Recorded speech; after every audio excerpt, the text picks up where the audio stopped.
It took me a long time to get to the point where I felt like my music is uniquely mine. It's not necessarily exactly what a lot of the other jazz world does or what you find in other big band pieces.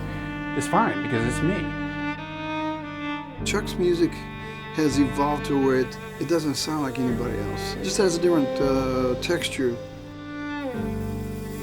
It's unlike anything I've ever done musically. I mean, I'd say it's the most complicated music I've ever, recorded. You know, I just like the process of seeing what's inside me, what I can pull out.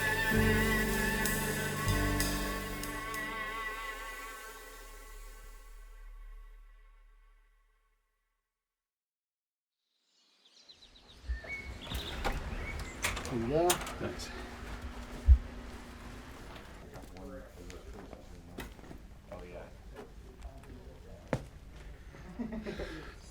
Ta-da.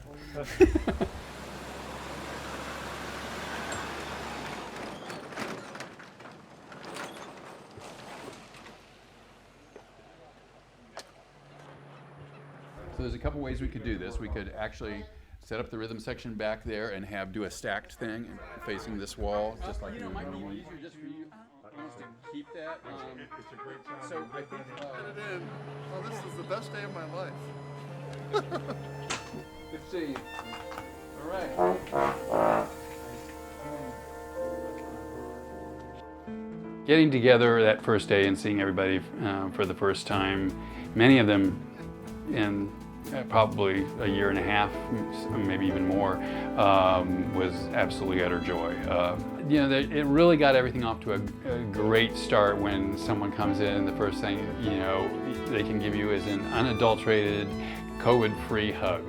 And that was a wonderful feeling, and I think everybody was in just a great mood to get started. So good to see you. I've got a mask on, but I won't hug. We're out of the habit of traveling and touring and all that. And there's a certain energy level that is involved with that. So I think it's just kind of reacclimating to the environment, which I think I was maybe a little bit nervous about. It's like, all right, I'm traveling again. I'm going to be doing like these 3 or 4 really long days. Am I going to have enough endurance to actually make it through what Chuck's music will demand? But as soon as we got in the same room together and there was just so much joy and positivity, it was like, okay, I'm going to be fine. This is going to be great. It feels incredible to be back in the studio. I've got a little, just like a little COVID fuzzies. My brain is it's sharp, but I can tell that it's been a minute, since having this kind of pressure. But that's, I don't know if everybody's feeling that. Whatever that is, and if it is there, I think it's counterbalanced by the enthusiasm of like, wow, I'll never take this for granted again.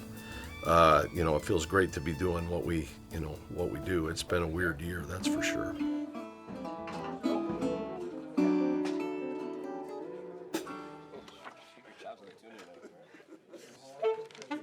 on, I'm not there yet.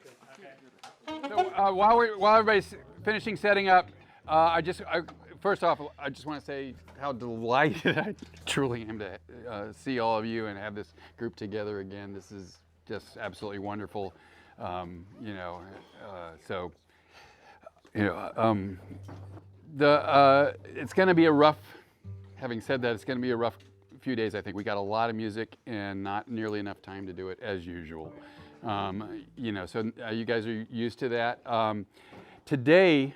Really, my goal today is to get through as much, if not all, of this music as possible so that everybody can hear it in pretty much this scenario and get a sense of energy levels, flow, and contour of the music, so we can truly kind of make music rather than just play notes on a page.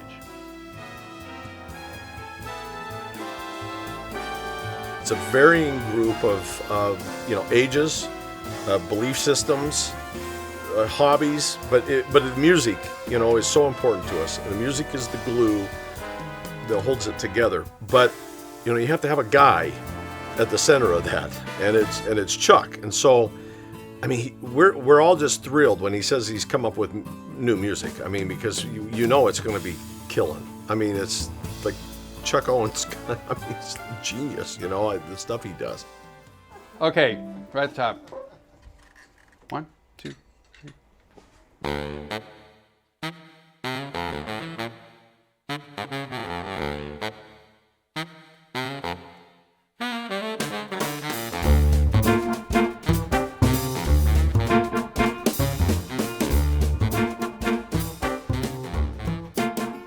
I like the idea of a kind of a deeper narrative than just what's on the surface with an individual piece. So for this one, it started off with being the 25th anniversary of Surge. I was, really excited about that, and I thought, well, what sort of concept is that? And I thought, well, it's all about the milestone of 25 years. And I started thinking about the different things we've done and what some of those milestones might have been. And I was still struggling with how to turn this into pieces and that sort of thing. So I expanded the notion of what milestones I was looking at, and I started looking at family milestones, and I started looking at U.S. milestones, whether political or environmental or whatever. And I felt like these milestones are what kind of define us as individuals, and I thought it would have a kind of a universal, meaning to other folks too, as if I could, kind of convey that somehow.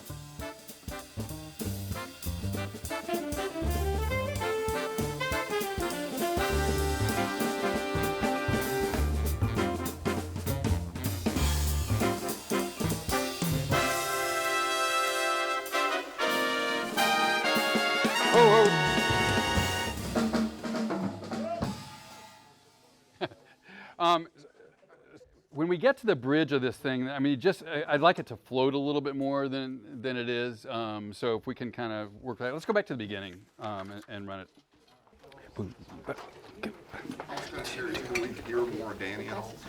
In here, not right. Play louder. You need him to play. That scares me. That's kind of like asking the trumpets to play louder. That's something you don't do. Sometimes composers writing sometimes they sort of sound alike, and they're all really great, but Chuck's music has evolved to where it doesn't sound like anybody else. It's sort of chamber music, sort of classical, but really swinging. So it's challenging, it's melodic, and it's pretty eclectic. Our last record, he used harmonica and violin and hammered dulcimer and acoustic guitars, and just has a different texture than most big bands would have. So, and he writes for those instruments, and he knows these guys really well because they've been together 25 years, So he writes for the individual players, sort of like Duke Ellington was famous for doing that.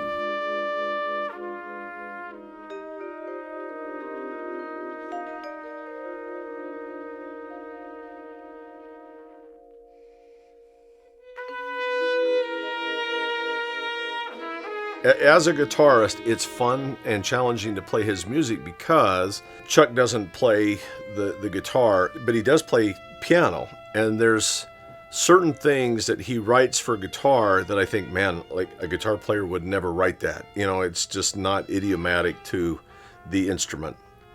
But that's what's awesome about it, is that it kind of forces me to get sounds out of the guitar that I would never think of, these note combinations or, these certain, harmonic ideas that he gets out of the guitar. But that's what ends up making his stuff so unique, and it not only sounds great, but it's really rewarding as a member of the band to play something that's, wow, this is different.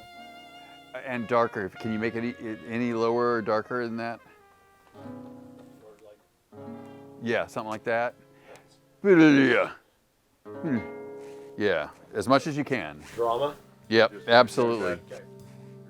When I write, I don't write with the idea of pushing the envelope of what the musicians have to bring to it. I do write with the idea of pushing my own envelope to a certain extent of exploring things that I haven't explored before. I don't want to be writing the same chart over and over and over again.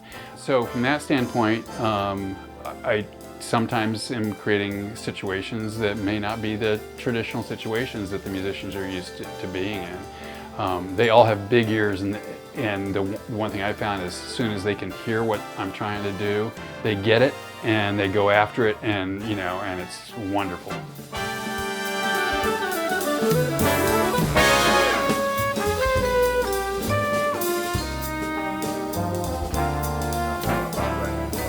There are also several. I'm going to do several edit pieces. Okay. And I think they'll all work. Okay. That it's gonna, I'm gonna have some things that bleed over, and then we'll have to punch in the middle. But I really think they'll work. I mean, I trust that you will be able to make it work. Yeah.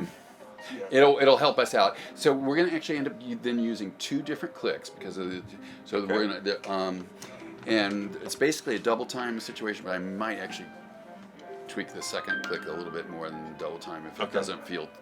It should feel like double time. But like a little energy. All right. And then there'll be a rubato piece at the end, total. Okay. Anyway, I have a plan for it as long as you go along with me. So are we doing the rubato as a separate piece? It will be a separate. Okay. So there'll be 3 separate pieces on. Okay. Yeah. Everybody's smiling. Oh man. We got one down, man. I'm so happy. Good. Both guitars, piano, drums. 2B472. Both guitars. Ready? 1, 2, 3, 4.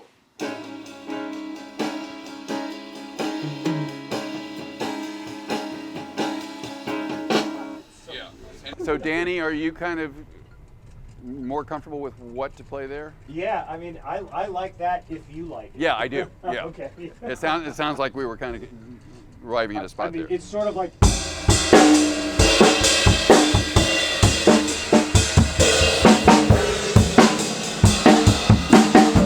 Yeah, and again, I think you could even drop a few more tom kind of bombs in there in the midst of it too. So just play around if it. you want. Okay, no problem. But that's great. Okay. Can I do this starting 76? That's what it'll be. Okay. I'm ready when you are. Okay. Guess that. I'll give you 1 bar of 6. Here we go. 1, 2, 3, 4, 5, 6.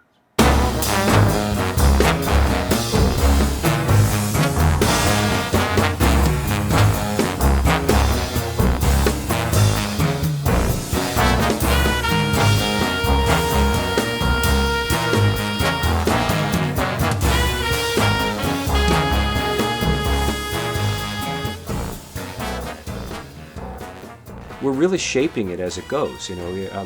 I'm playing it a little differently every single time. Sometimes better, and I'll back off and I won't do that. Or I'll listen to the playback and I'll go, yeah, that worked. Or I'll hit a cross stick that I didn't do on the previous take. Or I'll say to Chuck, can I try it with brushes this time? Yeah, see what that sounds like. So it's a textural thing, and one is not necessarily better than the other, but he's allowing us to be creative in this process. So it's intense in the studio, but especially for me, because as a drummer, I can shape the colors a little bit. I don't have to play it exactly the same way each time. And I don't. And I can't.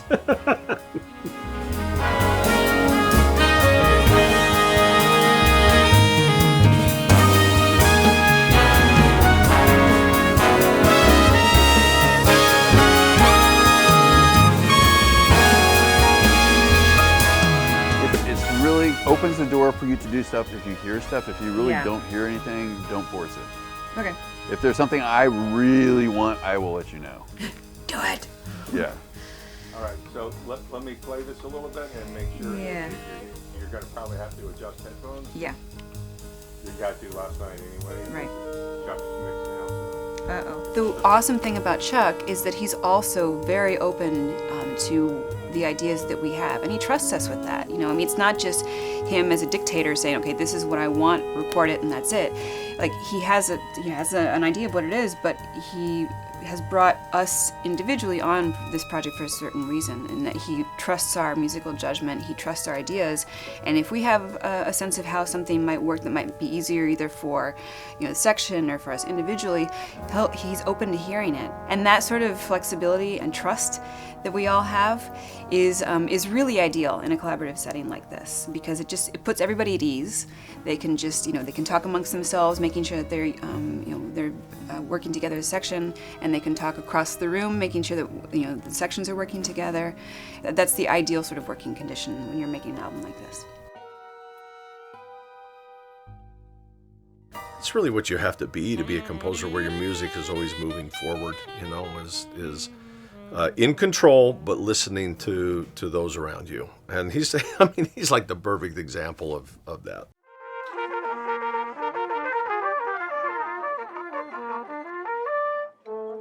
Come back to it later, it'll be done. So I don't think it's a really big deal like a swing tune or something like that. Yeah. Playing A flat instead of an A natural on bar 112 in Appalachian color. What bar is that? Yeah, so that note's A flat. It's like my dog. Okay. All right. Are we pretty close to trying another one? And I think with this one, because I know that we haven't had much time with this, and this is pretty challenging rhythmically and all that. Here's my plan: is if we can lay down a basic, good, solid kind of core thing, we can go back and listen and punch on the few spots where we're not hitting and just kind of lock those in. I think we'll make better time than trying to get the singular great take on this piece. But I do want a good kind of core thing to work from. So let's just try it. 1, 2, 3.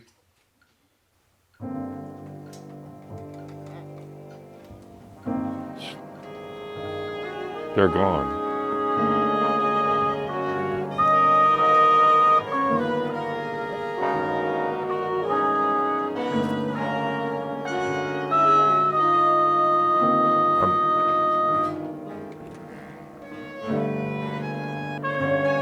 Just all of the tracks just stopped recording. The rest of them are recording. I don't know what to tell you. Everything was working as soon as I hit record. Like 3 of the drum tracks stopped, 1 of the piano tracks stopped, some of the Barry sax didn't record a note, and I have no clue. So I'm just going to restart everything one more time.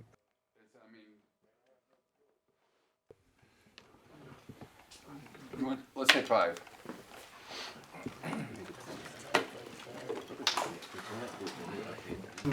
So, are you seeing level on those tracks now?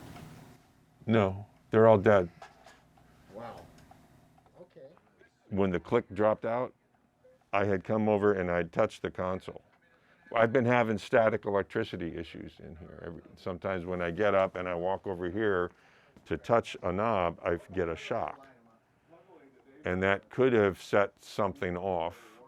So I'm trying not to touch anything once we hit record, but this is a whole different symptom. What our backup options are if this doesn't work? Because we got all these people here, and Right. we gotta get this recorded. I understand. We're just I we're know. going to do everything we know might work.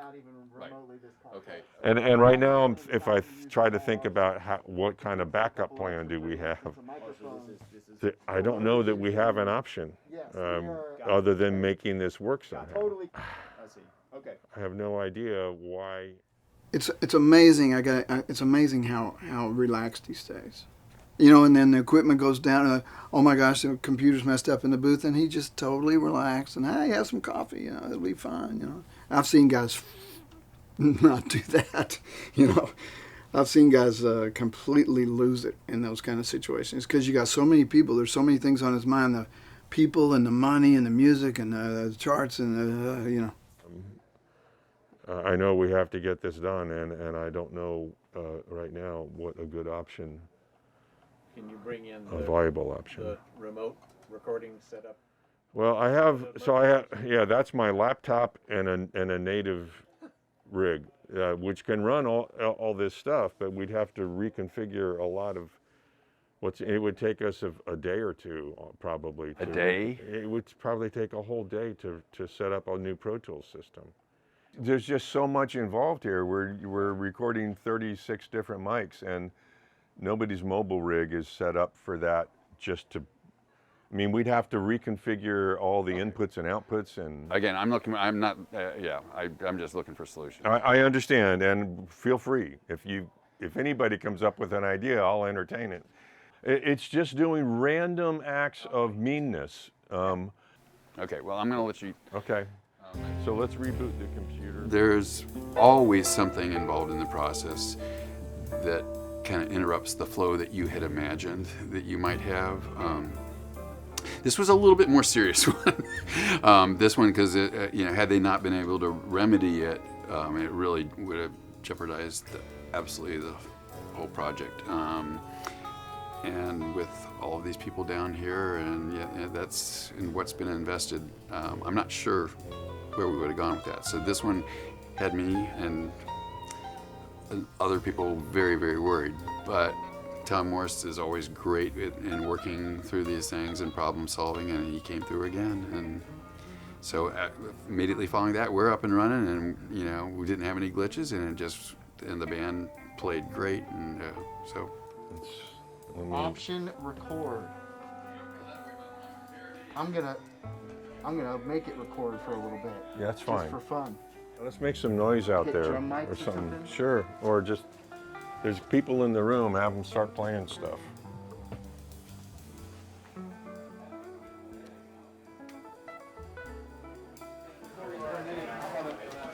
I think we're ready to. Pulled everybody back in? Yeah, we've done everything we were going to do, so now it's now or never. Okay. Okay. I'm going for now. Me too. I like that. Let's do that. Break's over. Come on. Back on your heads. Thank you. You know that joke? All right. We just needed a little distance from the music, and it's all cool now.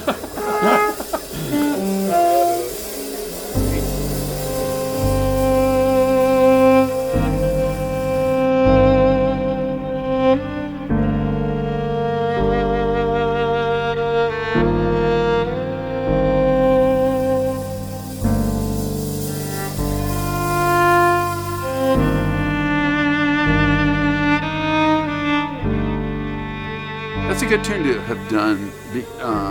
It's kind of an emotional tune in many respects, and it's not really technically or as technically challenging as other things. It's just one that kind of exists, works musically really well, and so I think it was a great thing to come back to.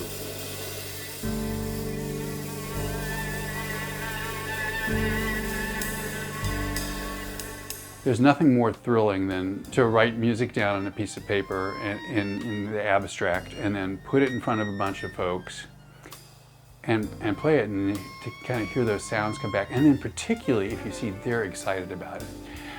For me, one of the bars I've always had is I want to see that the musicians that I admire so much enjoy playing my music and seem to get something out of it. That almost means more to me than the audience. I love to see the musicians, just kind of in the moment, really kind of getting into it. And so that's always meant something to me. And that's also always driven me a little bit to write.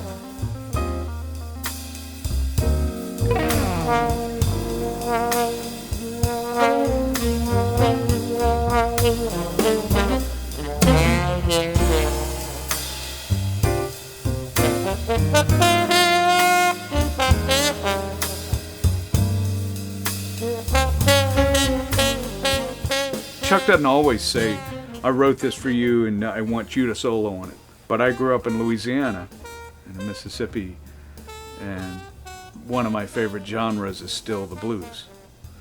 And that tune, on the chart, it says Delta Blues, So I grew up not far from the Mississippi Delta, and around New Orleans. So it was really cool of him to specifically send that chart to me and say, man, I want you to play this chart. And so I was nervous that I wouldn't deliver for him. But as we went, and Jack is one of my mentors. And so I asked Jack about it. I was like, Jack, man, what should I be thinking? He says, man, just like Chuck told you, just play the blues.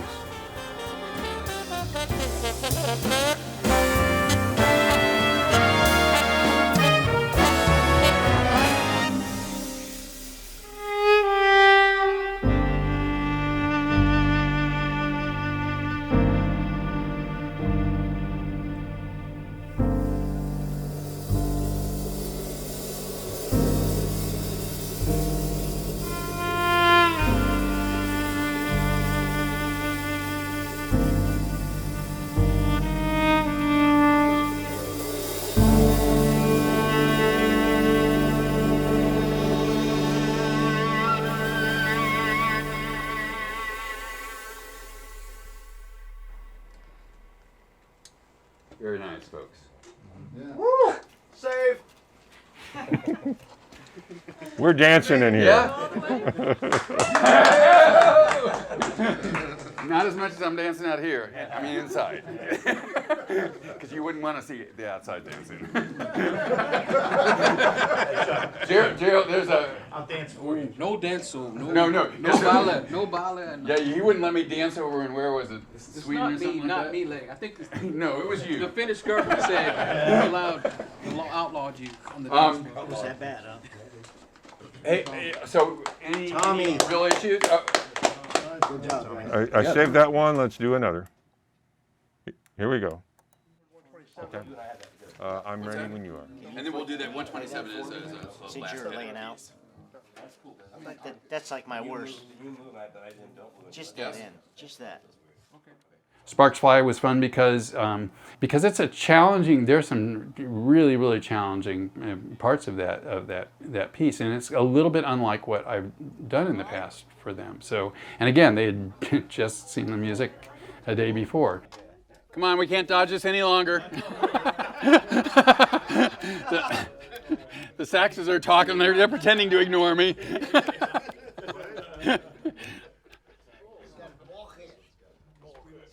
Okay. I'm going to give you 2 bars in 4. So these are half notes. 1, 2, 1, 2, 3, 4.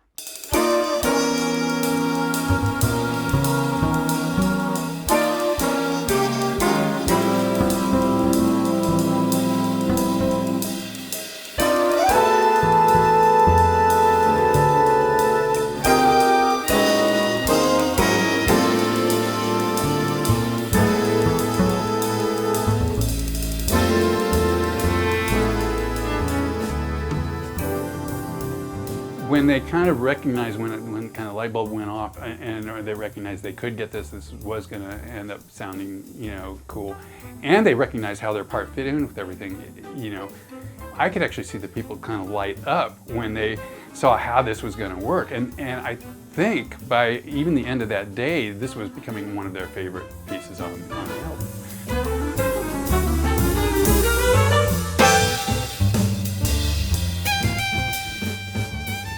I don't want them to get frustrated because that's going to come through in the music. So I've got to make sure that we kind of keep a good positive attitude, that everybody knows we can get through this and this isn't really killing anything.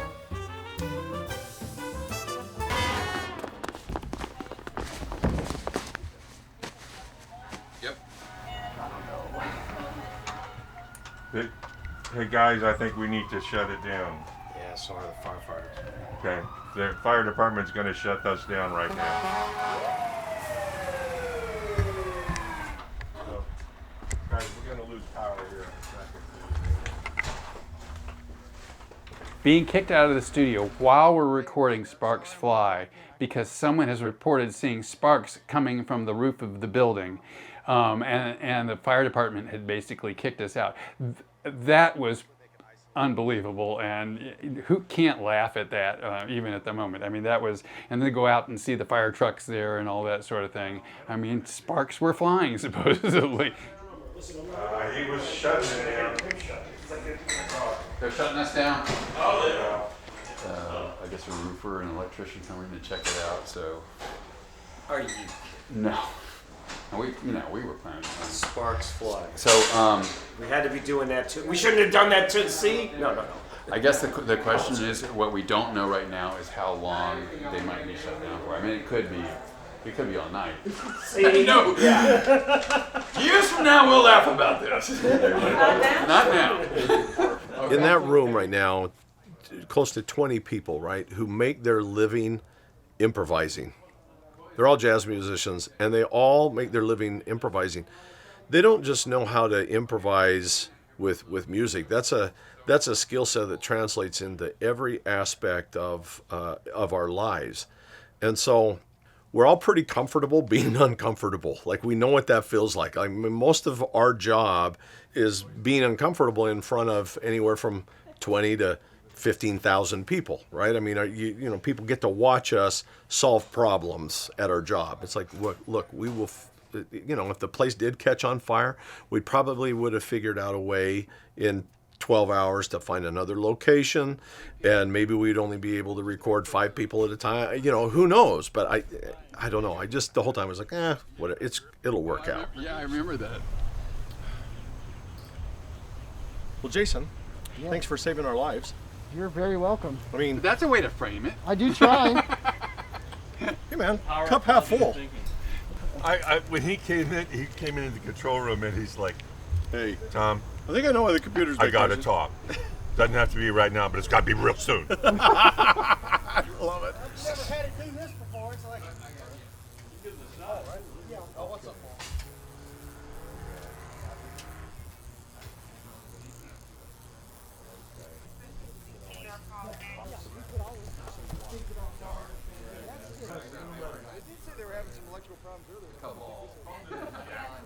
What'd they say?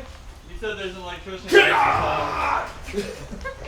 So don't touch the door cord. You can still go in. I don't think they're going to turn on the power for a second. Yeah. Oh, I'm sure that it's just nothing. We're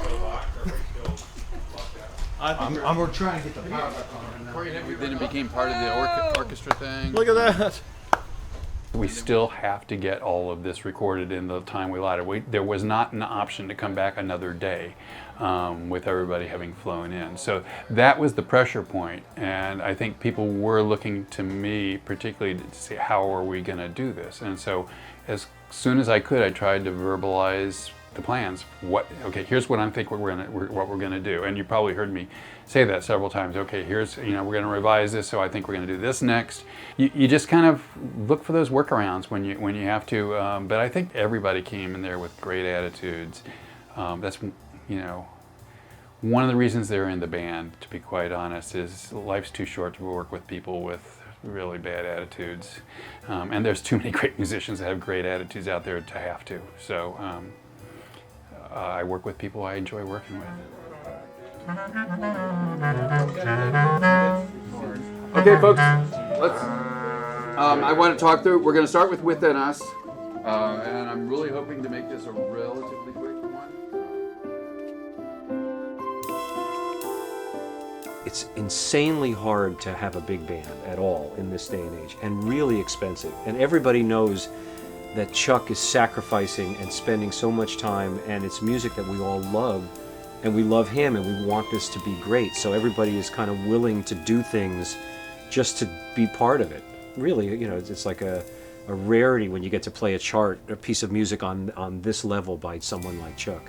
So we get to do it for a whole album and music, and it's really fun. I love it. It's something that we sacrifice to do because we really want to do it.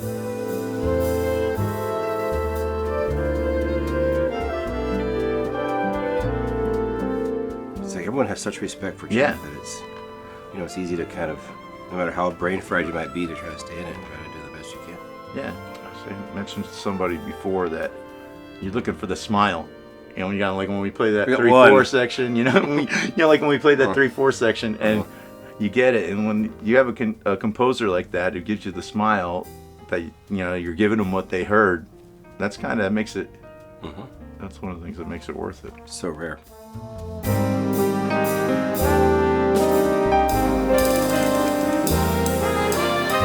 reason we work so hard for him is, yeah, his music's great, but it's mostly for him.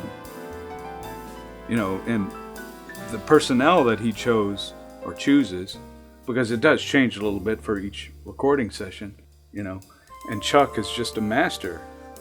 I mean, that's part of being a great band leader and artist, is being able to find the right cats and people to put together. It's just amazing.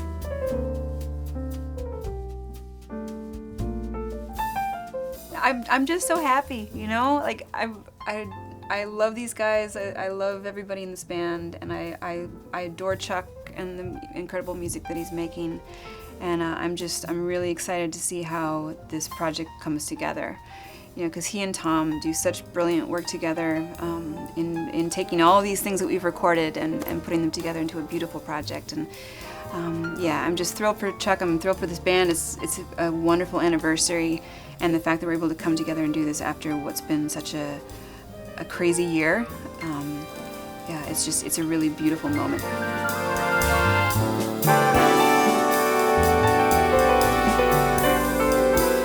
To me, the notion of being in a band is that there is, again, comes back to this sense of community. And so if it's about serving me only, then I think that's gonna show in the music, you know, and that's not really what makes me happy in music.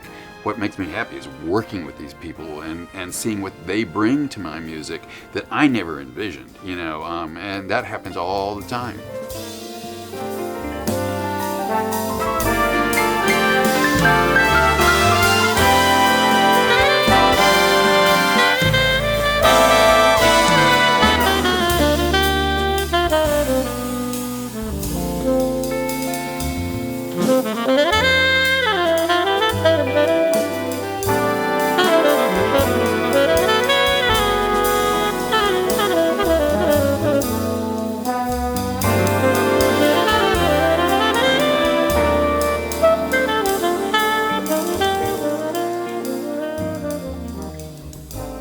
I love this profession so much, and I love collaborating with my peers. I love the process of recording, and I never thought that there would be a time in my life where I wouldn't have the opportunity to do that. It just was sort of like, you know, it was always here, it's always around.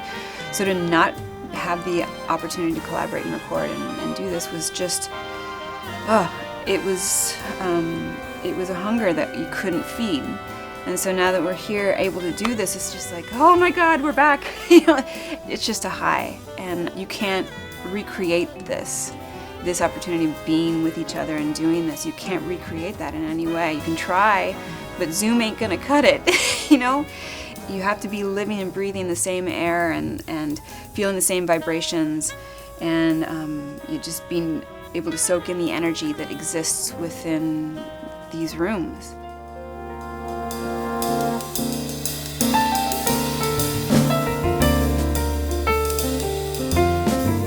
We could have put this album together with everybody, you know, recording their part individually and having an editor just splice it all together. It probably would have sounded pretty darn good, and I don't think it would have had the heart that it has.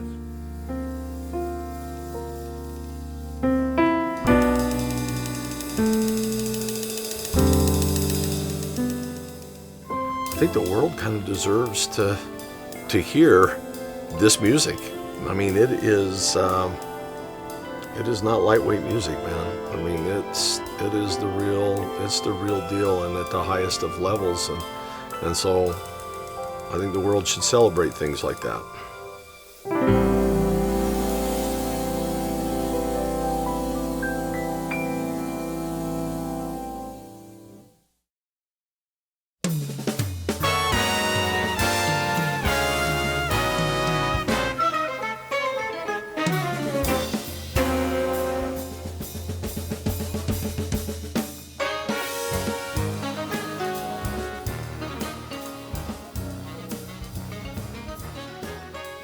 I wanted a piece that revolved around community, and not just the community outside of the band, but actually the band as a community.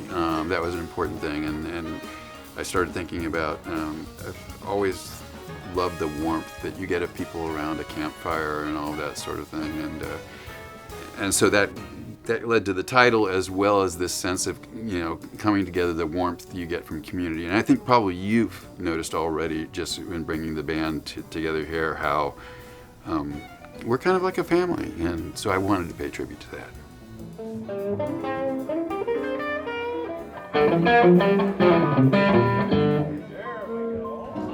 Great. Everybody comfortable? Any questions? Okay, I'll run through the order since we missed this up one more time, just to make sure you got it. We're out of here. Yeah.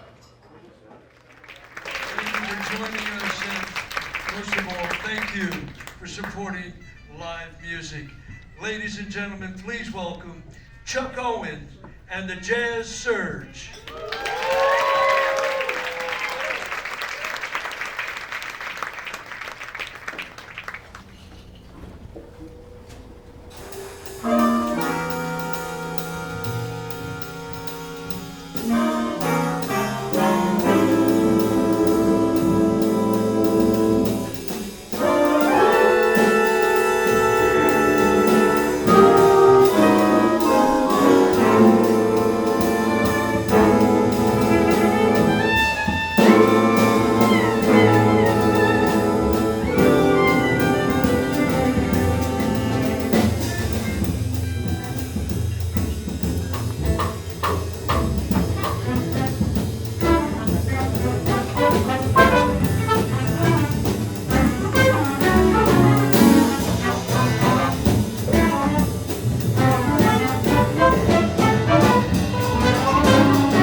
So you are all invited to come here at 3 in the morning, and for the, I can't guarantee we'll wrap then, but someplace in between 3 and 6 in the morning should do it.